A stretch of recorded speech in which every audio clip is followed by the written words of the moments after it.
Elizabeth and Philip have been the heart and soul of this country. Most heads of state do not last as long as Elizabeth and Philip. They have a record-breaking relationship that has weathered triumph. The young couple happily share the supreme day of their lives with their countrymen. And tragedy. Philip said, well, I'm like a bloody amoeba, I don't exist. Grief. We have seen throughout Britain and around the world an overwhelming expression of sadness at Diana's death. And glory. The Queen and Prince Philip represent that idea of putting duty first and devoting your life to public service. As royal commentators dispel the myth of the monarchy. Famously, she's supposed to have remarkable bladder control. She can sit through hours of boring events. They ended up with the king doing the conga around the staterooms of Buckingham Palace. Experts will break down key archive from crucial moments in royal history. It's a fairy tale created by the Grimm brothers. Anybody entering the royal circles needs to come with their A game. So prepare to discover what actually happens when blue blood runs red. What have you been doing in here all day? This is The Royals Revealed.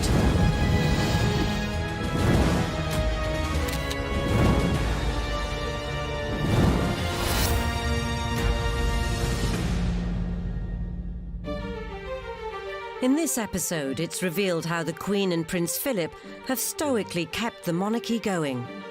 I think the most remarkable thing about Elizabeth and Philip, they are a team, and as they've got older, the sense that they're a team has become more distinct.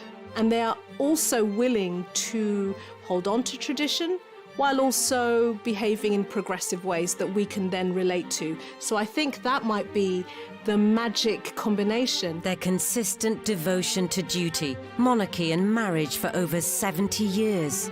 They're probably more in touch with the people than any other sovereign has been before. They look upon her as reassurance. Has made them the world's most recognised royals.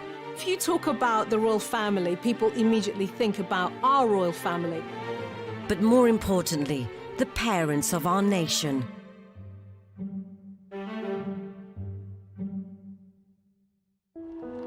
So how did this royal romance, a marriage that has crossed over 2 millennia, begin?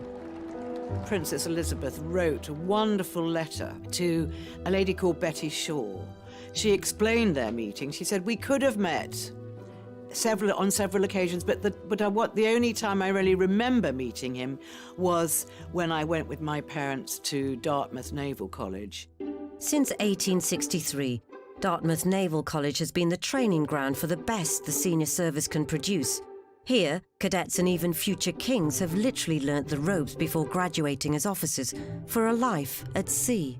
While Father was doing official duties on the passing out parade, Prince Philip was charged with looking after the princesses, and he showed them around the place. But perhaps this was not a chance meeting. Well, Dickie Mountbatten was a great kingmaker, and he loved to enable people to get together. So what he obviously thought, what my nephew needs is a wonderful, rich, titled wife. Well, I mean, you couldn't get better than Princess Elizabeth. I think this photograph of Elizabeth meeting Philip for the first time, Elizabeth was only 13, and that's very much the age when a lot of girls have crushes. And to be given this 13-year-old girl to sort of go off and play with for the rest of the day, you can almost see in his body language a kind of that slight exhaustion that an 18-year-old boy would have. Oh no, it was just the worst of all options. But they hit it off. I mean, it's a bit of an old chestnut that Philip impressed Elizabeth because he could jump over a tennis net. The young but confident princess knew what she wanted and was determined to marry Philip. I think the decision of the relationship was all Princess Elizabeth. She's the one that fell in love with Philip. She's the one that decided, this is the only man in my life. But interrupting this budding romance was an event that would change not just their lives, but those of millions of couples and families around the world. The outbreak of the Second World War in 1939. Philip's first posting was as a midshipman on HMS Ramillies in 1940 in the South Pacific. He served with distinction during the Second World War, firstly in the European theatre and then in the Far Eastern theatre. He was mentioned in dispatches. Having outwitted the Italian fleet and saving his ship in a brilliant, evasive tactical manoeuvre, Philip loved everything about the Navy and was always ready for action, at sea and ashore. Philip was always a huge charmer, especially in his young days. Women fell over him because he was so handsome, and he was the most beautiful dancer I have seen. And he and the Queen had dancing in common. They're both absolutely fantastic dancers. And to this day, they still love to dance. Philip was certainly a ladies' man. I mean, to some extent, he led a sort of double life, you know. He was one of the lads while he was in the Navy. And then, you know, on leave, he would have behaved in a much more circumspect way, a much more dignified way, a way, you know, that would have fitted his role as a prince. Away for months at a time, Philip maintained the relationship by writing letters. So when he did get a bit of brief shore leave back in Blighty, Philip would be invited to stay at Windsor Castle. In 1943, Prince Philip spent Christmas at Windsor Castle, and Philip's head was then turned by the young Princess Elizabeth. With the war over and Philip finally back in Britain in 1946, he was desperate to get their relationship back on track, but there were problems. George VI was very protective to his two daughters. I think he felt that Elizabeth needed to be older, partly because Philip he had a reputation for being a bit of a lad. If he were to marry Elizabeth, he had to do it properly. He had to do it in the traditional way. The sacrifice Philip had to make to marry Princess Elizabeth was to renounce his titles. He was no longer being able to call himself a Prince of Greece and a Prince of Denmark. It made it very obvious that Philip was prepared to do whatever was necessary to make himself acceptable to the royal family and to the British public in general. On Wednesday, the 9th of July, 1947, the official announcement was finally made, with a marriage at Westminster Abbey 4 months later, on the 20th of November. This was to be the beginning of a very eventful partnership spanning over 70 years.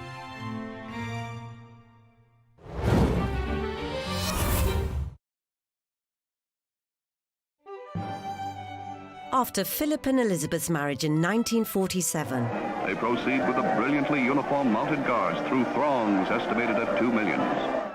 this was undoubtedly the couple's honeymoon period. In the early years of Philip and Elizabeth's marriage, before she became queen, the relationship was much closer to the traditional marriage that anyone might have had at the time. The man was the boss. He would have felt the top cat in the relationship. But married life brought inevitable change. Philip was a distinguished and serving naval officer who had just become a member of the British royal family. There was a sense that Prince Philip was delighted to be married, but felt somewhat cast adrift in his own career. Was he going to be a full-time working royal in support of a then young Princess Elizabeth? Was he going to continue with the Navy, and if so, what was he going to do? In an attempt to maintain his independence, Philip also kept up something of a bachelor lifestyle.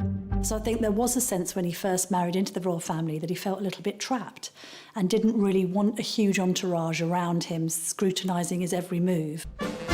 One way of escaping the royal routine and palace pressures was the Thursday Club. Philip had his male friends. Amongst them was the photographer Baron.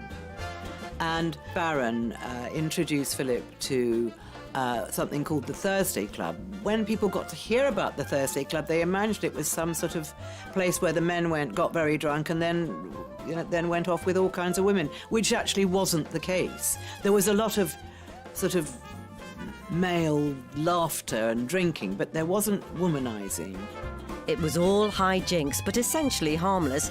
Elizabeth even referred to the Thursday Club as Philip's funny friends, but seems to have accepted he was a man of his time and background, just as she was of hers. Philip himself said she's incredibly tolerant and understanding. When they were first married, he was allowed to go and do his thing, because otherwise it would have been very difficult for him, always playing second fiddle to Elizabeth and being this person in the background without not really having a role. Despite the clubland capers, Philip and Elizabeth were quick to produce an heir. Prince Charles was born in 1948. He was the first baby born to a British heir presumptive in 1,000 years.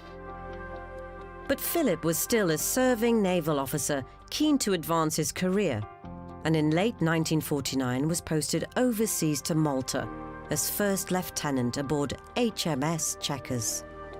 Probably the happiest time was when Philip was posted to Malta, and Elizabeth spent months there. She did. Well, these weren't flying visits. She really enjoyed it. It was an exotic location.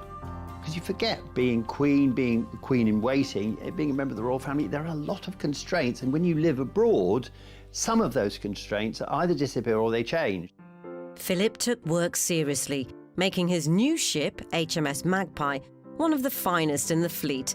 But the best times were when the couple were together, or at least nearby.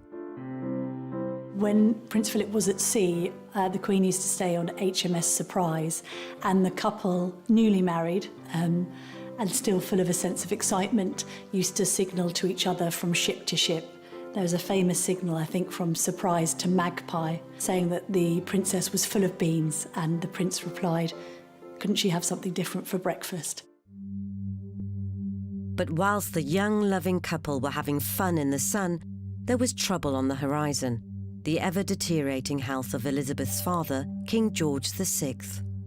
George VI, like his father, was a heavy smoker. He was very ill from the late 1940s, had to have one lung removed or part of it removed. I think it was generally accepted his health was so poor that he would not survive that much longer. And he was aware at the same time of just how young Elizabeth was and what an enormous burden she would suddenly have to cope with. On the 31st of January 1951, heir apparent, Elizabeth and her husband Philip took over her father's royal responsibilities by flying out to Nairobi, Kenya for the opening leg of a Commonwealth tour. So they arrived in Nairobi, they spent a couple of days there, and then they drove out to their fishing lodge, Sangwa Lodge. And from there they went to a viewing platform called Treetops. Elizabeth had been talking to the game warden about how her father had actually told her that he was able to lift a gun and that he'd been out shooting. And she was full of happiness, thinking, this is wonderful, Papa's been out shooting, he's getting better. And then this terrible news came in. At 2:45 p.m. local time, already 11:45 in London, and already over 4 hours after the King's death, Philip was informed of this life-changing and tragic news. It was devastating. When Lord Charteris told Prince Philip that the King had died, I think there was a moment where he lay back on a hammock and put a newspaper over his face, I think, just to give himself 5 minutes to think not only how to break this news to his wife, but also probably to contemplate what the future lay for them both at that very moment. But he immediately knew what he had to do. So he went and woke Elizabeth, and he walked her down to the river at the bottom of the garden. And he walked up and down and up and down. And we have all this detail because, Pamela Mountbatten, who was the lady in waiting, she was watching. That they were watching and they knew that Philip was telling her. And then they came back into the lodge, and Pamela Mountbatten was about to put her arms round the now Queen, but she suddenly realised she was Queen, so she dropped into a curtsy.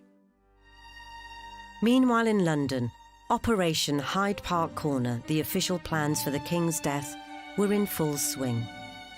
The nation was in mourning and seemed to have lost all direction.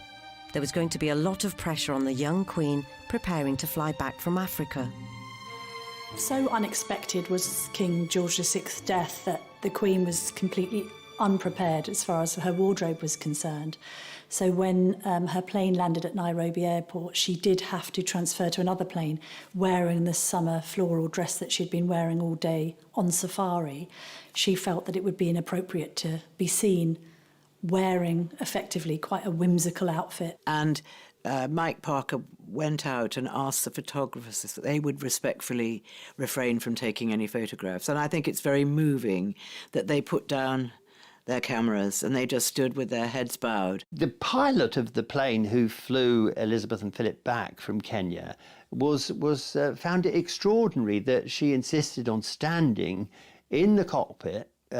She was leaning over from behind, watching the controls, watching the runway coming towards them, doing this dangerous thing to steel herself for the shock, the fact that she was now queen, that the whole of the country would be in mourning for her father. And so if she could do this, perhaps what was coming next wouldn't be quite so difficult. When the flight eventually landed back at London Airport, the Queen stepped out first, this tiny figure in her mourning clothes, and Prince Philip stayed back, and he came down the aeroplane steps behind her, 2 steps behind, which was something he was going to be for the rest of his life. For the career-minded and ambitious naval officer Philip, it must have felt like he'd been cast adrift. I think it very quickly dawned on Philip that things would never be the same again. Here you have a man who is very masculine. He had his own identity. He is a red-blooded male, particularly if you think about the social context and the times. Finding yourself in the supporting role as a man would have been very, very difficult to swallow. And I think he stepped up and understood that, he had to make compromises. And actually, I think what he made was sacrifices to play that role. To bless the Royal Princess Elizabeth II with long and happy years to reign over us. Whilst the young Queen Elizabeth was surrounded by courtiers and politicians advising her how to do her new job, Prince Philip was left high and dry in his new role as consort. The role of consort, effectively, is the supporting act to whoever is head of state. And that person is effectively a +1 who is operating in support of their partner. And that effectively means putting a lot of your own ambitions on hold or cancelling them altogether. In Prince Philip's case, of course, effectively having to end his own naval career in support of the Queen. Philip needed advice about how to behave as a consort, and the only available mentor was Prince Bernhard, 15 years in the job as consort to Queen Juliana of the Netherlands, and helpfully, a distant cousin of the Queen. And he gave Philip some very wise advice, basically saying, look, whatever you do, it's going to be wrong. And whatever you do, you're going to be criticised. And whatever you do, it isn't going to be the right thing. And people will be very envious of you and they'll be wanting to, to find out anything that you might do wrong. So he said, what you've got to do, old boy, is you've got to have skin like a rhinoceros for this game, and then you'll survive.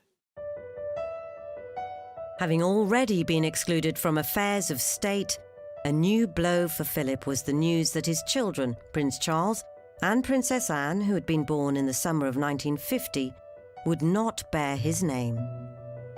Philip was extremely anxious that his own children should bear his own name, and that was Philip Mountbatten.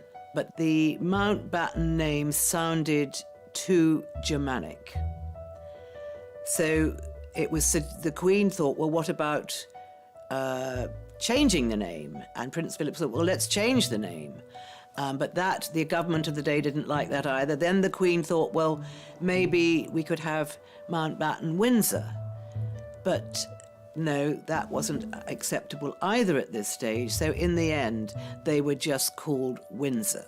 And this upset Philip hugely, because he famously said, well, I'm like a bloody amoeba, I don't exist. The next inevitable milestone for the young couple would be Elizabeth's coronation, an event that would seal their fate for the rest of their lives. Philip felt completely left out now. He felt that there was no place for him in this massive thing that was happening around and for his wife. And he was made the chair of the Coronation Commission. And in fact, actually, he did one thing in that role for which historians have always been immensely grateful. He was the person who came up with the idea, and there was a lot of opposition to this, that the coronation should be filmed, it should be televised. He was very, very keen on getting the monarchy into the 20th century, albeit in 1953 it was the middle of the 20th century, and he was very much for it, and he persuaded the Queen to go along with it, and she agreed. Which is why we now have footage of one of the most important coronations of the last century, given that it's led to this record-breaking reign by Elizabeth. After years of war and austerity, the nation's hopes were pinned on the young Queen Elizabeth and her dashing consort, Prince Philip. This, the greatest of all royal couples, began the tough task of carving out solid roles for themselves and making their mark on history.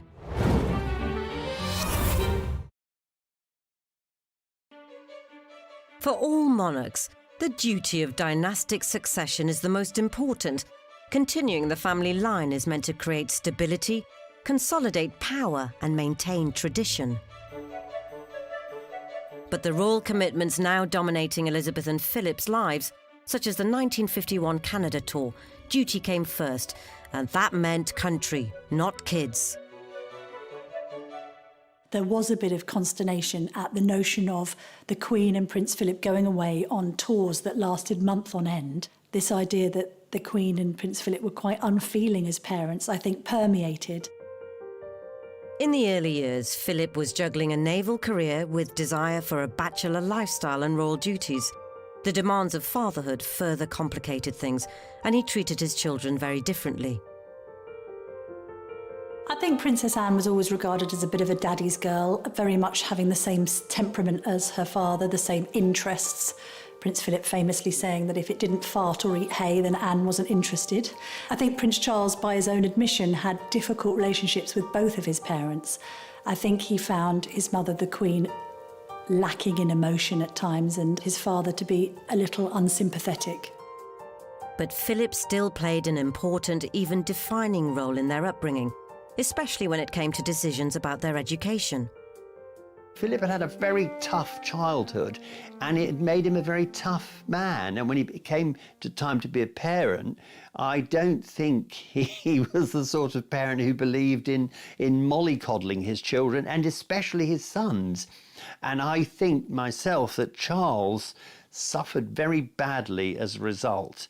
And I think when he was a baby and then a toddler and a young boy, I think Philip felt that he needed to be toughened up. The Queen acquiesced, as she usually did with Prince Philip on matters of the children. She let him handle it because she was so busy being Queen. A man, if you like, who's been stripped of multiple roles to become the Queen's consort, effectively emasculated in a lot of ways. But then to step into the role of taking charge of your children's education is an incredibly powerful role, because what you're doing there is shaping their future. Charles initially was educated sort of on the nursery floor and then ended up going to school where he had quite a miserable time, and subsequently ended up at Gordonston, where he had an equally miserable time, describing it as coldits in kilts. Anne, on the other hand, was homeschooled and then insisted that she should be sent to school. She didn't want to be educated on the nursery floor, and she ended up going to Benenden and enjoying it, but wasn't particularly academic. Things were very different for Andrew and Edward. On the 19th of February 1960, 12 years after Philip and Elizabeth were married, Andrew was born. He was the first child to be born to a reigning monarch in over a century.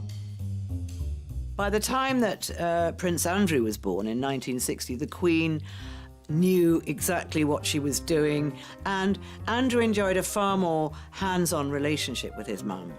Andrew was shielded from the press. There weren't even any official baby snaps as the proud new dad took them all himself. I do think that there is something about the eldest child being treated one particular way and then the next child, and then you get the opportunity to be more hands-on with your younger two. They're going to have a different version of you as mum. That is going to change the dynamics of those relationships and how they behave. Having been on the throne for 8 years, Elizabeth was used to the job and had more time for Andrew, having him for whole mornings playing on the floor whilst she worked at her desk. Philip seemed to find fatherhood more enjoyable too. He even occasionally looked after Andrew, but was easily distracted, giving Andrew the opportunity to make mischief. The Queen's head coachman at the time told me a wonderful story about Prince Andrew making a horrible nuisance of himself down at the Mews in Windsor. And he would go round there and he'd sort of kick the horses' feet and, tweak them to make them do something, and then watch the reaction of the grooms and things. And he was being such a pest one day that they picked him up by his sort of shoulder and the seat of his pants, and they threw him on the dung heap. So he was a very naughty little boy, but he wasn't a nasty little boy. He was just a typical boy. Elizabeth had always wanted 4 children, and on the 10th of March 1964, Edward was born. There are several ways of looking at where the Queen was when Edward was born. Here you've got a woman who is now a working mum. She's juggling several roles.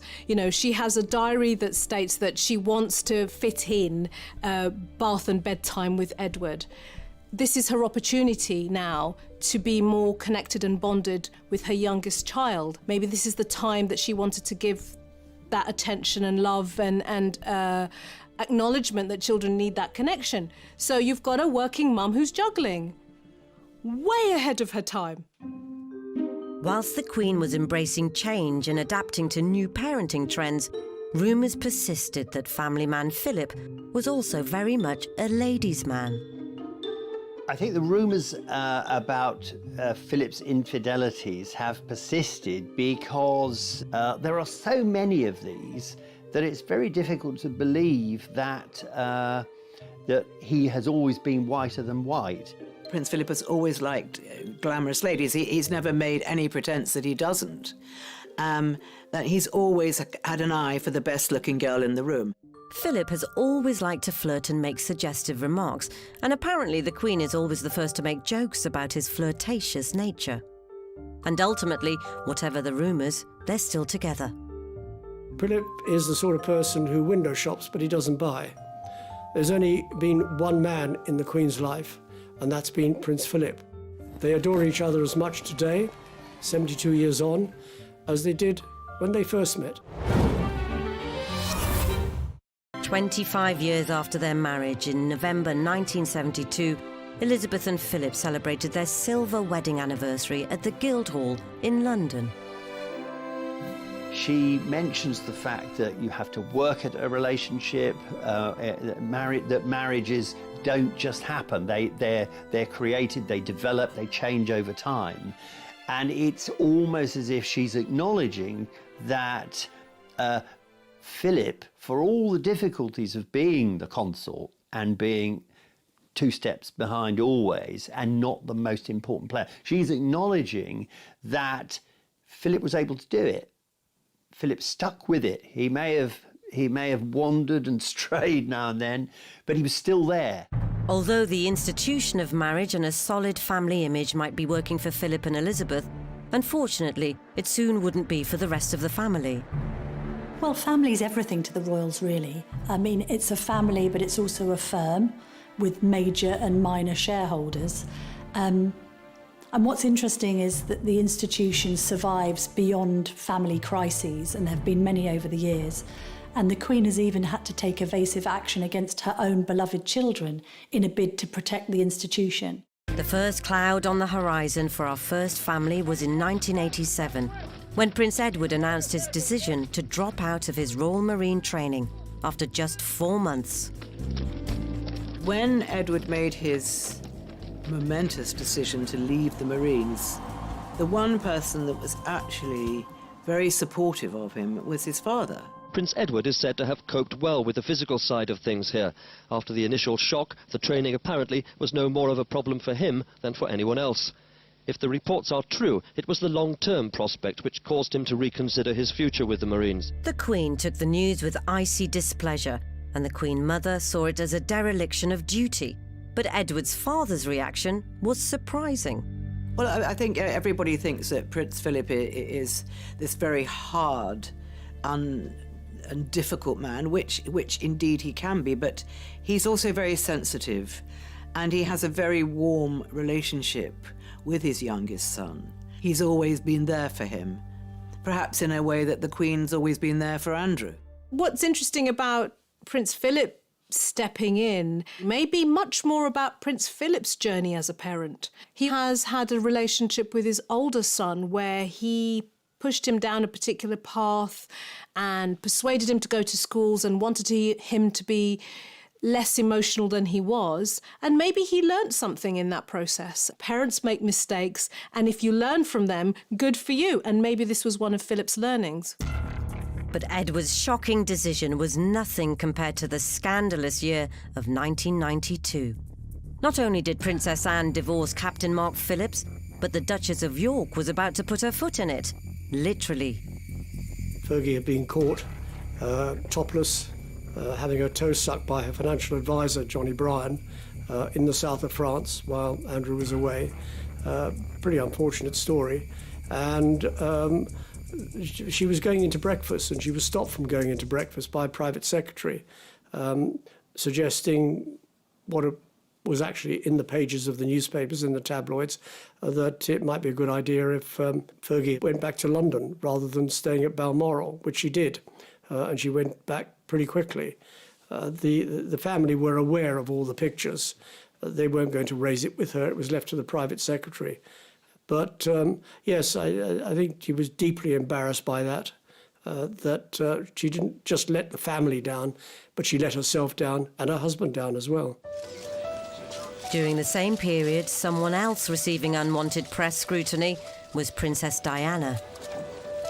When Diana was in her most difficult stage, which was probably during the period, when the marriage was really going wrong, and it was what we called the War of the Waleses. Diana was doing terrible damage to the institution of the monarchy, which is what Prince Philip had given up his whole life to support. And it was just the endless headlines. A divorce, however painful, was inevitable. But after its announcement, things just got worse. I think what's interesting about 1992 is the palace completely lost control of the situation when it came to the War of the Waleses. The prolonged crisis that engulfed the royal family created a vacuum that was only filled by news coverage and speculation. It was like the greedy monster that kept on needing to be fed.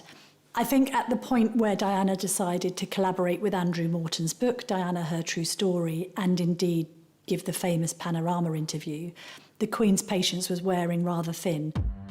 As a result, tension was visible at Royal Ascot as the second instalment of Morton's book was rolling off the press.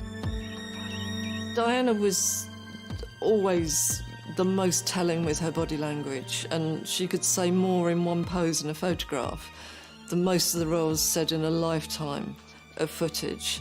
And so we see Prince Philip at Ascot looming near Diana.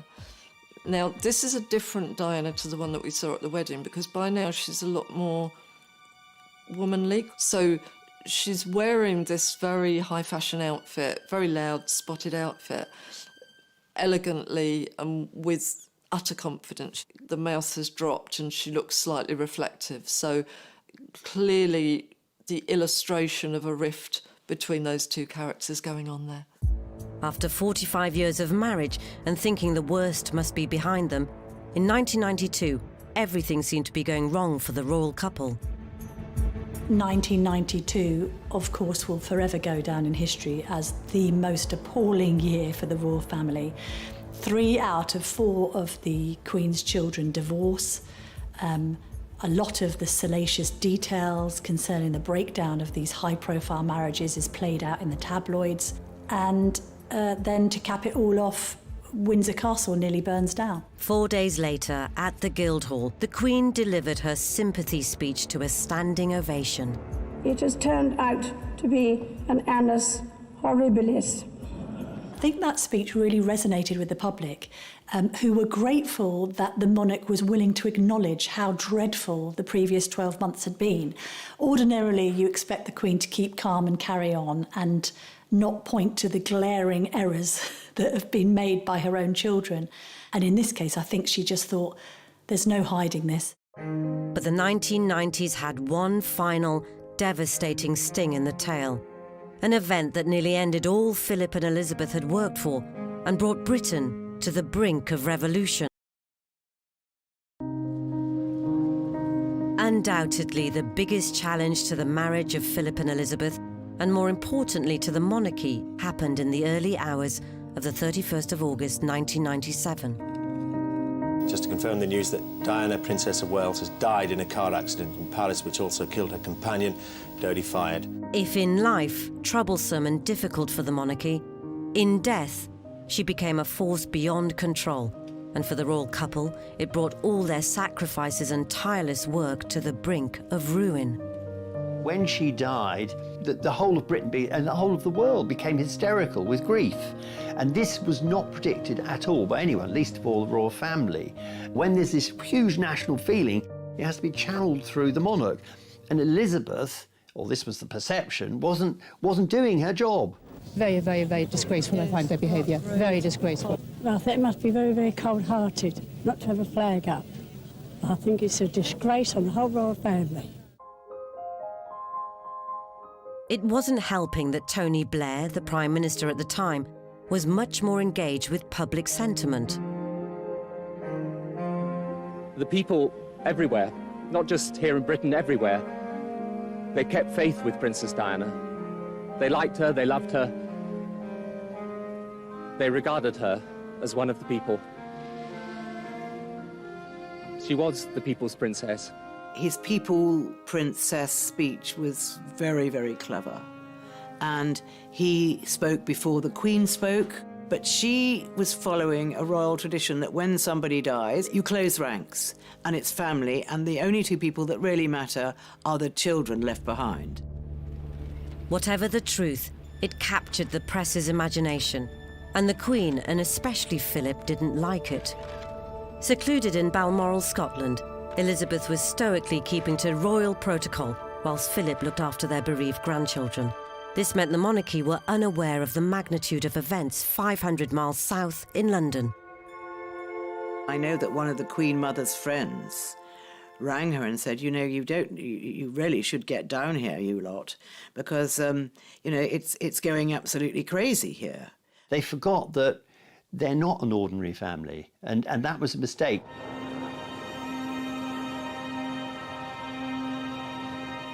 When they finally returned to London, the Queen was shocked. And she was actually quite nervous because there was a very bad feeling, almost of revolution, which I've never felt before or since, and I don't suppose the Queen has either. She stayed stoic. She was almost unflinching in that situation, and that shows a remarkable capability in terms of self-control.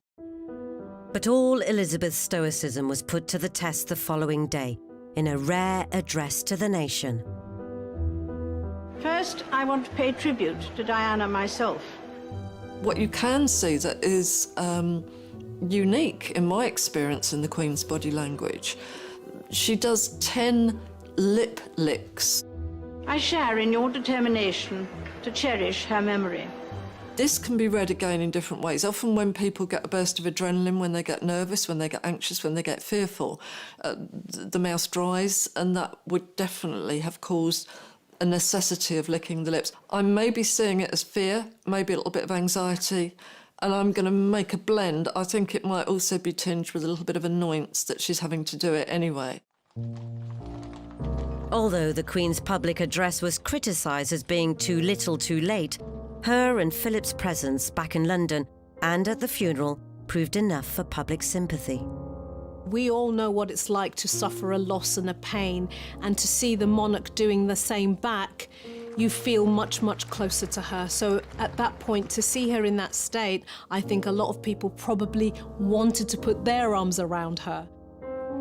Philip also had a hand in maintaining the threatened monarchy. He was absolutely devastated for his grandsons, extremely close to both boys. It was he who was instrumental in persuading them, rightly or wrongly, to walk behind Diana's coffin, simply by saying that he would be there to support them. Diana's death was possibly the first time in the Queen's reign when the country did not come first.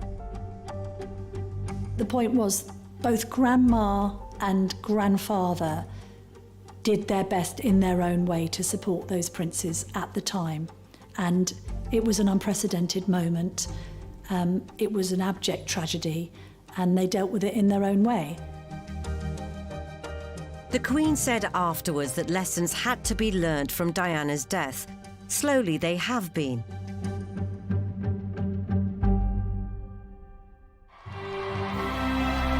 And it's worked, with affections reaching new heights in 2012 for the Queen's Diamond Jubilee.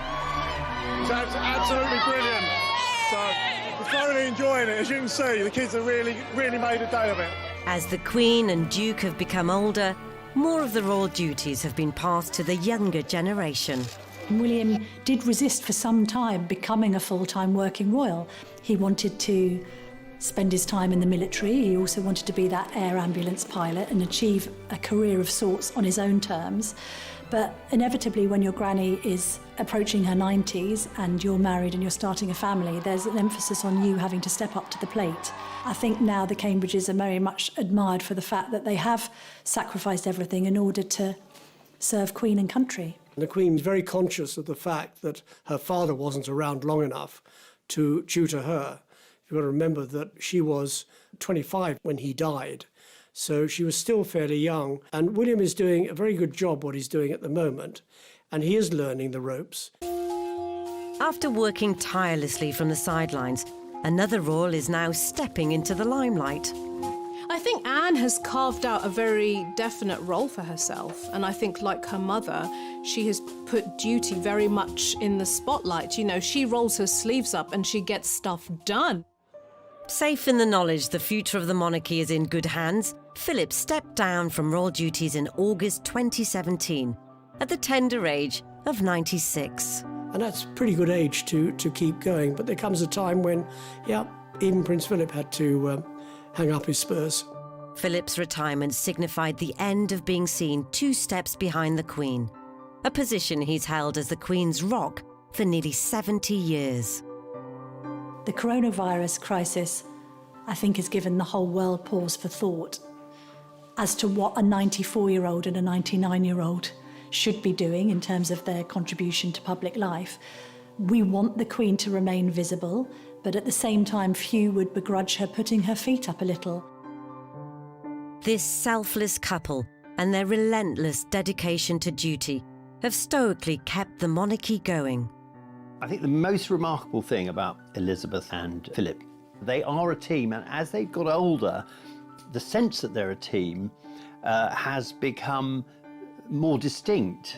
And they are also willing to hold on to tradition while also behaving in progressive ways that we can then relate to. So I think that might be the magic combination. They're probably more in touch with the people than any other sovereign has been before. They look upon her as reassurance. As long as the Queen's okay, the rest of us are okay.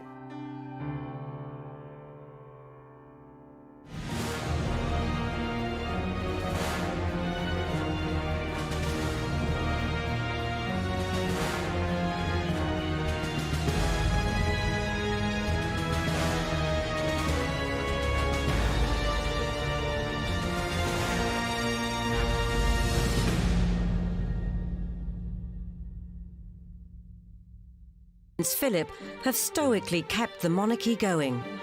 I think the most remarkable thing about Elizabeth and Philip, They are a team, and as they've got older, the sense that they're a team has become more distinct.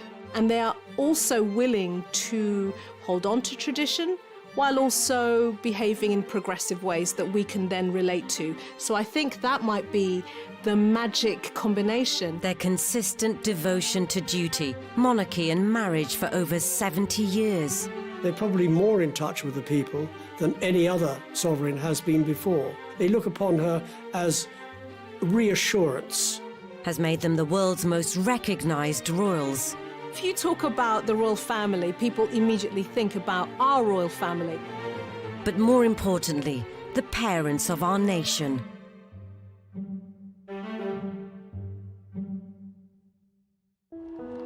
So how did this royal romance, a marriage that has crossed over 2 millennia, begin? Princess Elizabeth wrote a wonderful letter to a lady called Betty Shaw. She explained their meeting. She said, we could have met on several occasions, but the only time I really remember meeting him was when I went with my parents to Dartmouth Naval College.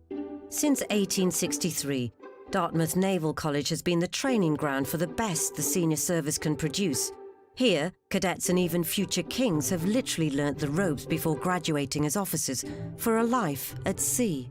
While Father was doing official duties on the passing out parade, Prince Philip was charged with looking after the princesses, and he showed them around the place. But perhaps this was not a chance meeting. Well, Dickie Mountbatten was a great kingmaker, and he loved to enable people to get together.